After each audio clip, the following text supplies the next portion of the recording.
सदन के अंदर शायद आप लोगों ने कल देखे होंगे, सुने भी होंगे कि बीजेपी पार्टी के एक सदस्य मिस्टर दुबे तो बेबुनियाद आधारहीन तथ्यों के सहारे कांग्रेस पार्टी और उसके साथ साथ हमारे नेतागण जैसे कि राहुल गांधी, आपका हाथ आ रहा है बहुत, इन सबको खिलाफ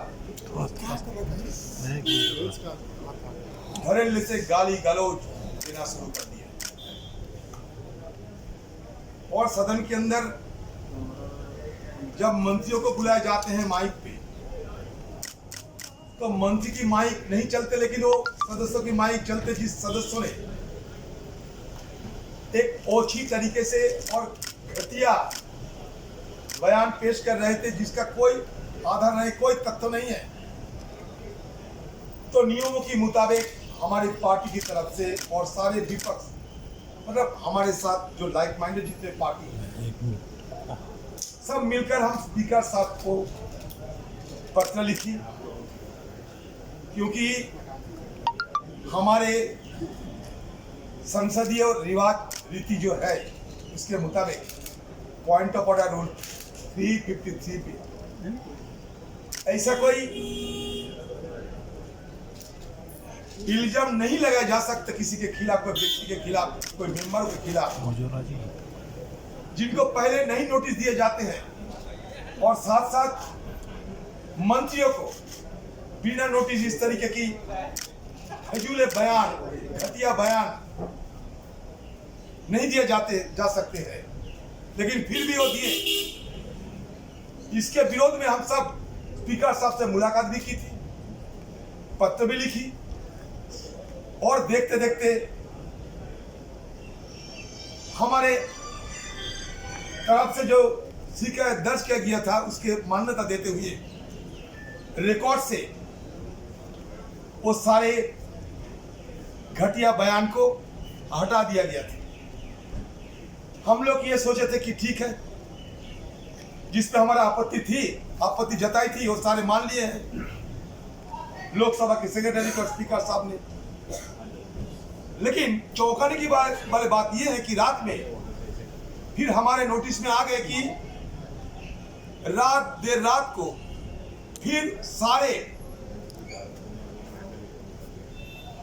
जो मुद्दे उन्होंने उठाए थी जिसके विरोध में हम सदन के अंदर विरोध जताई, ऑन रिकॉर्ड पे विरोध जताई, स्पीकर साहब के पत्र लिख के विरोध जताई, वो सारे ओछी और घटिया इल्जाम जिसके विरोध हम आपत्ति जताए थे सारे फिर रिकॉर्ड पे आ गए, वापसी अपलोड हो गए। हमारे जो जहां से हम रिकॉर्ड लेते हैं सारे अपलोड हो गए इंटरनेट पे।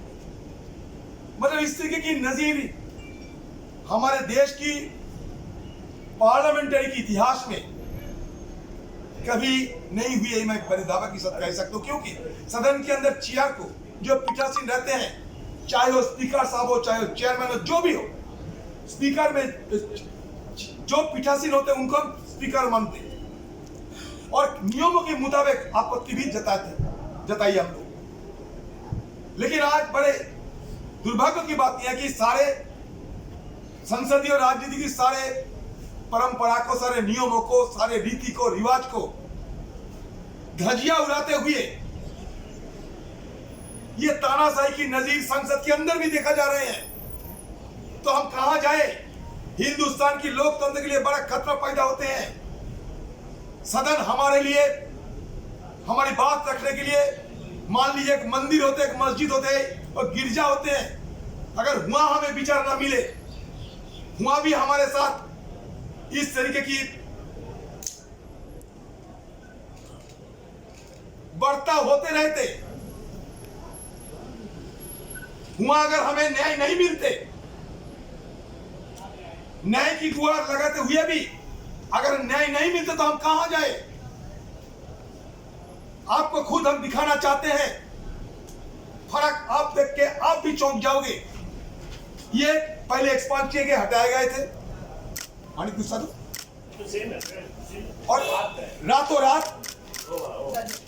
रात फिर दोबारा इनको लगाए गए हैं। तो मतलब हटाने की मतलब क्या है, फिर दोबारा इनकी वापसी की मतलब क्या है? आप खुद देख लीजिए। हमारी आपत्ति के चलते जिस शब्दों को हटाए गए थे पहले दिन में, वो रात में फिर आ गए। कौन सा तिलस्म है, कौन सा जादू है, किसकी निर्देश पे, आदेश पे सदन कौन चलाता है? सदन कौन चलाता है? सदन की बाहर से कोई ताकत ये सदन चलाते हैं। बड़ी दावे के साथ ये कहना चाहते हैं, ये हमारे मजबूरन हम कहते हैं, हमारे भी दुख होते हैं। क्योंकि अगर ये पंचायत, महापंचायत हिंदुस्तान की लोकतंत्र की, अगर इसको अगर धज्जियां उड़ाया जाए तो आम जनता, हम कहां से, हम आम जनता के नुमाइंदे होते हैं। हमारे खिलाफ बेबुनियाद तथ्यों सामने रखते हुए फिजूले बयान पेश करते रहे, फिजूले शिकायत दर्ज करते रहे, हमारे छवि को धूमिल करने की षड्यंत्र होते रहे। सदन में हम पीठासीन जो रहते हैं उनके पास ही गुहार लगाते हैं, यही हमारे नियम है। फिर भी नियमों के पालन तो नहीं होते।